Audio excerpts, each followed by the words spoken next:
Hello, everybody. Welcome back to Ordinary Adventures. Today, we're eating at the most expensive public restaurant at Disneyland Resort. We're going to Napa Rose inside Disney's Grand California Hotel and Spa, which has just gone through a renovation for the restaurant's 25th anniversary. And with it comes a brand new menu of food, drinks, desserts. But the real question is it actually worth the price tag? Come with us on this adventure.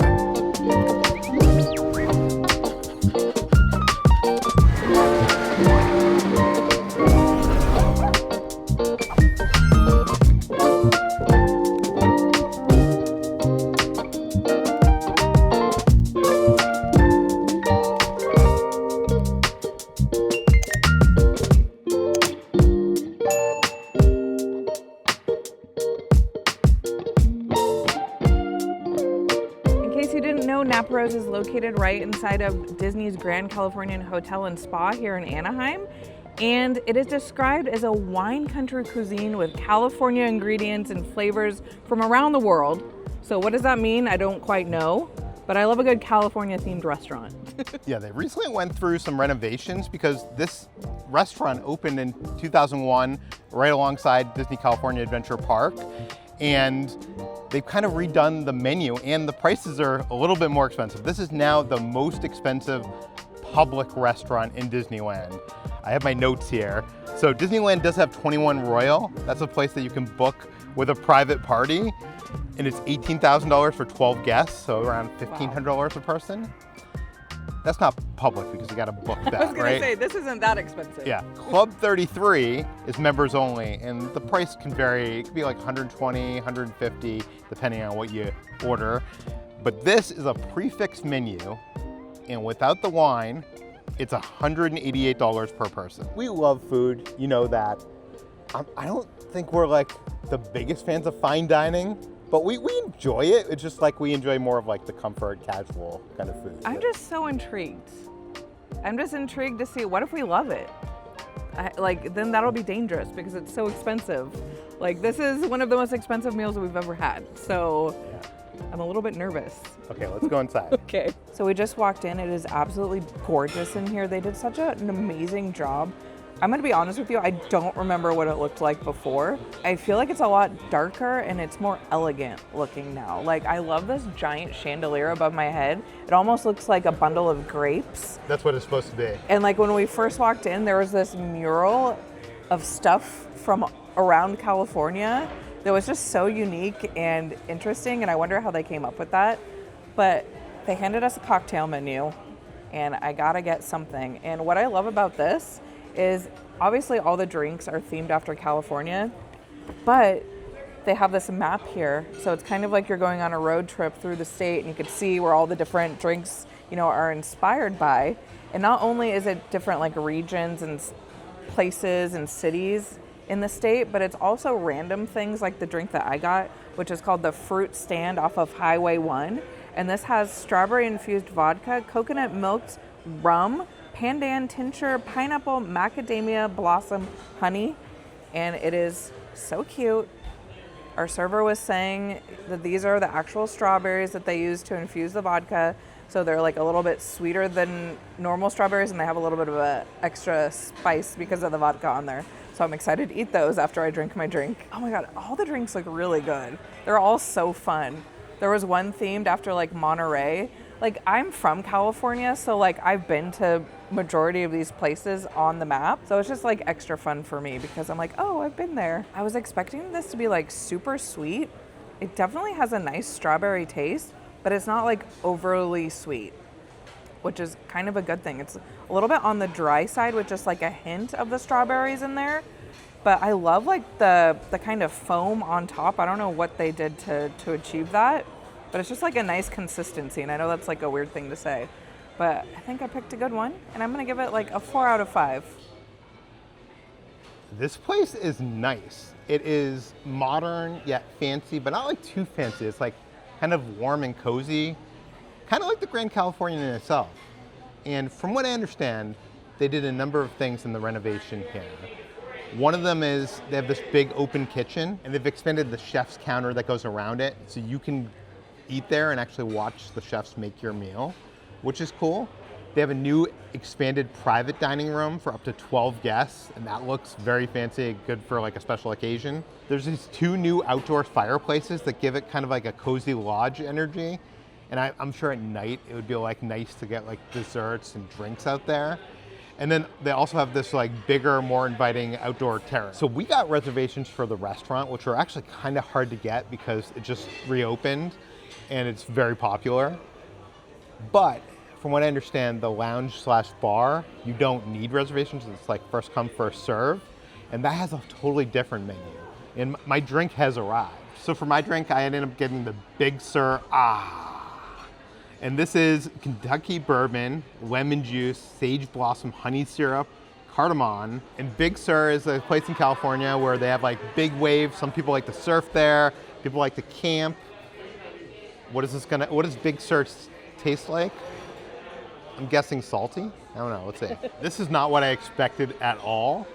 So the lemon and the honey undercut the bourbon. It's like kind of sweet. But I think the thing I like about it the most is the foam on top. And look at the ice cube. At first I thought that was something they sprinkled on top, but it's actually like this ice cube that has like all these little squares on it. How do you even make that? This is really good though. I'd give this, you know what? I'm gonna give it a 5 out of 5 Peters. Shocking. Hey. The king of 5s. When it's good, it's good. This is good. I don't know why I like bourbon and whiskey now. Like, what happened to me? You used to hate it. This is really good. I like it. Ordinary Adventure Star. I actually think I like this one more than the one that I got, and mine was really good too. So I actually have been to Big Sur. I went there a few years ago for the first time for one of my best friend's weddings. It was so gorgeous. It is such a magical place. Have you been there before, Peter? Yeah. We need to go back because for the longest time, Highway 1, which is what my cocktail was based after, it was actually closed because there was like a rock slide or a mudslide, so you couldn't drive straight through, but it recently reopened after like years and years of it being closed. So we need to do like a California road trip is what I'm saying. I've gotten inspired by these cocktails. I want to go back to Big Sur, it's so pretty. By the way, like the plant behind you has like things that look like grapes. I know, the theming, man, it's everywhere. So our server brought over the Mouche Bouche. This is the signature mushroom cappuccino. And this is not a coffee, it's actually a soup. It's a mushroom soup, and it's a favorite that I've had since 2001 when they first opened it. It comes in this little like espresso cup, but they also give you a spoon, so you can either sip it or use the spoon. I'm just gonna go for it. It is warm. This is so good. It's like hearty. It's like a warm hug. It's very rich. I see why they only give you like a little bit of it. 5 out of 5 Peters. If the whole meal is on this quality, I'm nervous because I don't wanna love this place because we can't afford to come back here. I'm not even like the biggest mushroom lover, and that's amazing. It doesn't taste like truffly or anything if you're scared of that. It's just like, it's so subtle yet so rich and luxurious. Although for an upcharge, they do tableside truffle. Do they? Yeah. Yeah, there's a lot of like upcharges here.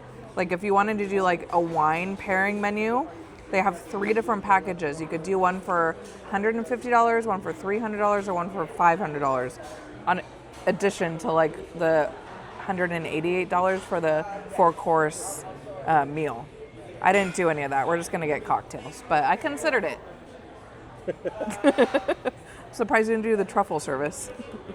Ordinary Adventure Star for the Mouche Bouche. So Napa Rose is known for their wine collection. They have a wine collection of over 13,000 bottles of 1,500 vintages. The glasses range from like $14 to $31 on average, but they do have a bottle of 2005 Screaming Eagle Magnum that will run you $23,000. Wow. That's insane. That's crazy. This is the place that has like a wine cellar. That's the price of a new car. What the heck? Who orders that? Bob Iger? Yeah. Probably. For my first course, I got the Apple Pacific Shrimp Flutes. This comes with creme fraiche and emerald oil. This is beautiful. I am already blown away. I don't know what I was expecting when I heard shrimp flute, but apparently it's like shrimp wrapped in apple with some kind of bubble foam on top. I don't know. It looks very fancy. Oh, whoa. Oh my God, I thought this was part of the plate, but that's like the creme fraiche down there. That's crazy. You see that? Yeah. Okay, let's get it nice and smothered. Okay, so the creme fraiche to me almost tastes like a cucumber, like tzatziki kind of sauce, which is totally my jam. The crispiness of the apples wrapped around the cold shrimp. And there's like a little bit of citrus, I think, like in the foam. Good Lord. I wish they gave me more than 5 pieces of these because I could just eat this and go home and be satisfied. This is amazing. Like if you love like tzatziki kind of flavor, cucumber, I didn't even know that was part of the dish. What is emerald oil? No idea. I still don't know. But this gets a 5 out of 5. This is right up my alley. And for my first course, I ended up getting the American New York Wagyu. This is this thinly sliced, medium rare with grape mustardo. And I gotta be honest with you, when I ordered Wagyu, I was not expecting this. Yeah.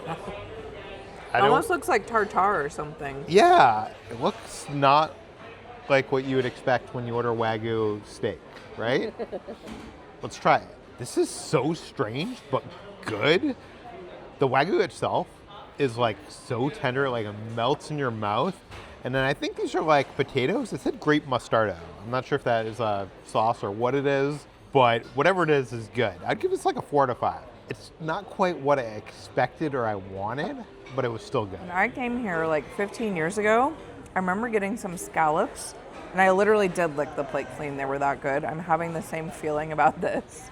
But our napkins just fell, and we got brand new ones. Thank you so much. Thank you.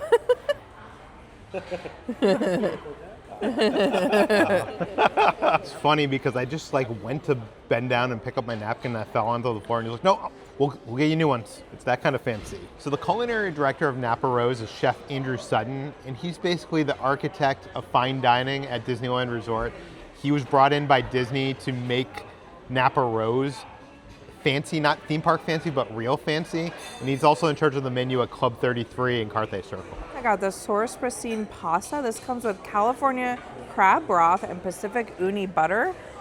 And look at the presentation of this. This almost looks like a sand dollar. And then this looks like the uni itself, which is like a sea urchin, I believe. And it's like a soup. I've never had uni before. I'm a little bit nervous, to be honest with you. But I heard this was one of the best things on the menu, so I had to try it. So you could tell that the pasta is freshly made, and it's like nice and thick. And there's big chunks of crab in there, fresh. That uni butter gives it such a buttery, rich, delicious flavor. I don't know what I was scared of. Like, this is so good. It does have a slight seafood taste because of that crab, but this is absolutely fantastic. It is so hearty and delicious, and it's almost like a chicken noodle soup, but with crab, if that makes sense. And like the pasta in there, I'm giving this, giving it another 5 out of 5. I'm honestly shocked. I was a little bit nervous about this one, but it's really, really good. For my second course, I got the wild boar agnolotti. This has Tuscan kale, butternut squash puree, and it looks good. Yeah, it does. I was told that they actually make this pasta fresh every day. I've had agnolotti before, but I'm not sure if I've ever had wild boar. I don't know. Yeah, what's the difference between wild boar and like Kahlua pork that we get in Hawaii? Let's find out. This is so good. The sauce is so rich. The wild boar itself is just a little gamey, and the pasta itself is like pillowy and fresh. I'm gonna give it a 5. Another 5. When it's a 5, it's a 5. You can't deny it. When it's a 5, it's a 5. So good. So right above the dining room, there's this mural, and there's a section that has some grapes hanging off a tree, and I was like, there must be a hidden Mickey in there. I found it. It's right in the center. There's a grape that's kind of shaped like a Mickey head. So I just went to go use their restrooms, and they were pretty bougie. They gave you real towels instead of paper towels, so I like that. But I loved the wallpaper. It's of the California state flower, the poppy, which is my favorite flower, so I appreciated that. For my entree, I got the tangerine roasted Rocky chicken with green garlic velvet and sweet potato cashew tots. What is green garlic velvet? What is velvet? I've never eaten velvet before. Sometimes I feel like they just put words on the menu to like throw you a curveball. Like, and I'm just like, yeah, of course. Green garlic velvet sounds delicious. Look at how fancy this knife is. It looks really sharp. Oh yeah, that knife is nice. It glides through like butter. That's the velvet right there. Yeah, it is. Oof, so smooth. We need to get these knives at home. This is some of the most tender, moist, buttery, melt in your mouth chicken that I've ever had. It's very easy to like get dry chicken and for it to be not great, but this, I don't know how to explain it, but it melts in your mouth and it has such a nice rich flavor. I think partly to that sauce that she poured on top. I don't taste the velvet or the green garlic or whatever it said, but I love the little sweet potato like tots. They're also very creamy, and I've been on like a sweet potato kick lately. I want to learn how to make this at home. I've just been like air frying my chicken and like baking my sweet potatoes and doing it all wrong. I need to like get on this level. This like so far is probably my least favorite thing that we've gotten, but it still is like a 4.5 out of 5. Not quite a 5 though. For my entree, I ended up getting the prime eye of ribeye. This is a braised cap with chipotle butter, roasted roots. This looks amazing. If this tastes even half as good as it looks, I'm gonna be a happy boy. Yeah, when they set it down, I was like, oh my God, that looks so good. And our server was like, wait until you taste it. This is by far the best thing I've had all night, and that includes the amuse-bouche, which was incredible. It's hard to describe this because it's not like they're doing anything different here. This is just a well-made ribeye steak, and the sauce isn't like too rich. It just all is like done to perfection. It might be the best ribeye I've ever had. Well, I was gonna say, you've been craving steak like all week. Peter, I have. He's like, I want to get a steak. So does this live up to your expectations? I forget who we were watching on YouTube, but they were eating a steak, and I was like, to catch her, I was like, I need to get myself a steak. He won't shut up about it. So now you finally got your steak. I got my steak, and this is one of the best steaks I've ever had, to be honest with you. If I have one complaint, it's not huge, but I'm already getting full, so. Yeah, normally ribeyes are like the size of your head. Yeah. You know, sometimes when you go huge, the restaurant is just trying to impress you with like the size of the thing. Here they know they got the quality, so they don't need to impress you with the size. I want Kitcher to try this. Okay. Normally when we get steaks, I like to get like a filet. Peter always gets like the ribeye or like the big fatty steak. The good ones. And I normally, that's not my preference. So I don't think I believed you when you said this is the best steak that you've ever had, because I was like, oh, it'll still taste like a ribeye, which isn't my favorite. This melts in your mouth. Both of these do, the chicken and that. But how? I don't know. I have questions.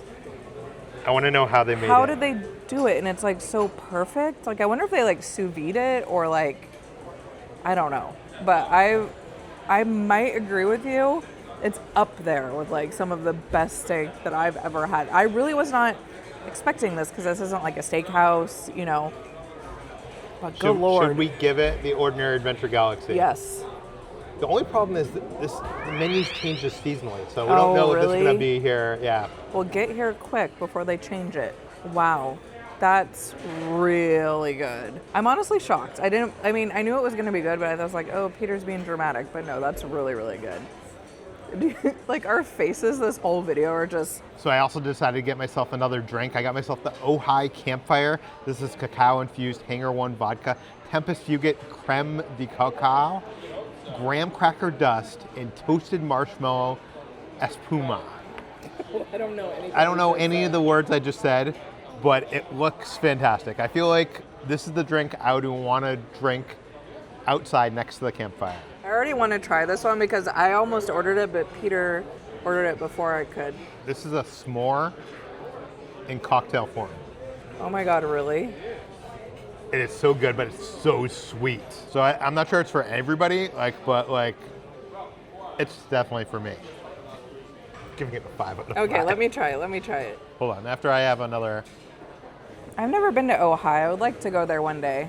I feel like looking at this cocktail menu is being like, we should go there. This might be the best drink that I've ever. Oh my God, if you love sweet drinks, I'm gonna take a Peter word. It's delightful. Honestly, I'd give this the Galaxy too, but that might be overboard, but definitely Ordinary Adventure star. Yeah, let's give it the Galaxy. I'll finish it. That's mine. I might have to order my own. It's so good. It's definitely a dessert drink though. So maybe save this for dessert. Speak for yourself. Or just come to the lounge and go by the campfire. God. Oh my God. I was already thinking how I want to come back here. That would be perfect. Just come grab a drink. See, I was getting mad because I've liked the food here so much that I'm like, we can't come back here and spend $188 again. But you know what we could do? We could come back and go to the lounge. You think they serve the ribeye at the bar? I don't think so. Dang it. Maybe they do. Yeah. We'll look at the menu on the way out. So not only are there hidden Mickeys, but I was walking around and I think I found a piece of Pluto's leg. Is this the first time that they've hidden Pluto's leg someplace? Our friend Provost Park Pass, Chris Provost, taught us always look up. You always look up and that's where they always hide the good stuff. So I looked up, found Pluto's leg. I decided to get another cocktail because some lovely Ordinary Adventurers who were sitting right next to us offered to buy us a round of drinks and I couldn't refuse. So I'm gonna try the NR25. This has gin, Meyer lemon, citrus blossom, honey syrup, and bubbles, which I'm guessing is champagne. And I was like, what in California is NR25? I've never heard of that before. Napa Rose 25, because it's the 25th anniversary of Disney California Adventure, the Grand Californian, and Napa Rose. So cheers.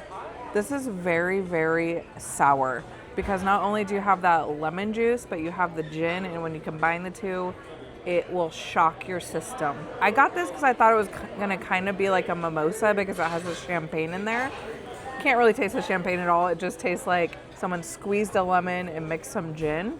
But oddly, I kind of like it. I feel like it needs a little bit more sugar, so it could be more like a lemon drop. Then it would be perfect. But if you're into super sour gin drinks, this is for you. Very, very strange drink to celebrate the 25 years, but hey, cheers. Our server, Mickey, has been the best. He's worked for the company since 1995. He's been with Napa Rose since they first opened. And he just brought over my next drink. This is the Sequoia Skyline. This has Sir Davis Rye, Montenegro Amaro, pink peppercorn infused dry sherry, bitters, milk washed, and redwood smoke because even you can help prevent forest fires. Okay. It smells so good. How great was that presentation though? I love it. You know we're a sucker for a smoky drink. Yeah. I love the smoky drinks and it does smell smoky. It's like a smoky old fashioned. I'm really curious if you'd like this one. And again, I want to thank the Ordinary Adventurers that are sitting to our side. They offered to get us another drink and very nice of them. But I would give this I was going to say a 4.5 out of 5 Peters, but honestly, presentation knocks it up to a 5. Okay, well, I'll be the judge of that. Yep, that one's too much for me. I don't hate it as much as I used to hate them, but this is just too much. I get it. This to me, I don't taste anything but ice cube and the bourbon or whatever, or the rye or whatever you said that was. Ugh. Yeah, this is like a manly drink here. Let me wash it down with my super sour lemon drink. And finally, for dessert, I got the elevated and reminiscent Valrhona chocolate bar with a hazelnut praline. This is absolutely beautiful. I almost don't want to eat it, but I am excited to try it. I really didn't want Napa Rose to be good. I mean, I wanted it to be like, ooh, fancy, fine dining, like, ooh la la. But it has been so good. When this came out, I was like, oh, that doesn't look like I thought it was going to look like. It's probably not going to be that great. It is amazing.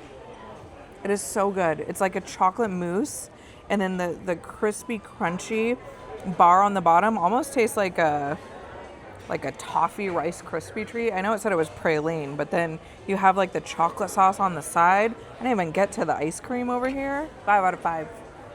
5 out of 5. It's not too overly chocolate. It's good for chocolate lovers, but it's not, like sometimes when you get chocolate, it's too much. Yeah. And it's not too like hazelnutty. It's like the perfect blend. I'm gonna be licking the plate clean. And I was starting to get full too. I was like, oh, I don't even want dessert. I'm so full. But this is amazing. How do they do it? How do they do it? What am I eating? How do they do it? How does Andrew Sutton do it? Seriously, I don't understand. And for my dessert, I'm getting the Nantes carrot cake. And this is compressed pineapple, coconut, and I don't know what they poured in there, but like this is unlike any carrot cake I've ever seen before. And of course, our friend Kidder loves carrot cake, so I had to get this in honor of him. Oh no, I'm spilling it's going all over the place. I've ruined it. Yeah. Wow. Okay. Let's try. One too many cocktails for Peter. I'm just kidding. I'm just saying, this looks unlike any carrot cake I've ever ordered before. I don't think Kidder would approve. I'm just saying that right now. I haven't even tried it, but just the presentation of it, like. We just sent him a photo, and he's mad that we didn't invite him to dinner. I told him, I literally was like, I'll come back. I don't like that the menu doesn't really explain what comes with the meal. It's like pineapple and compressed coconut. Like what? There's more than that on this plate. It definitely has a carrot cake taste, and it also has like the taste of that like. What is the topping on the carrot cake? It's like cream cheese. Cream cheese, yeah. Has the cream cheese and carrot cake, but it's like it's really like a deconstructed carrot cake. Literally, it's like a fancy version of what you get at deconstructed dish at Festival of the Arts. This is amazing. I don't think Kidder would approve.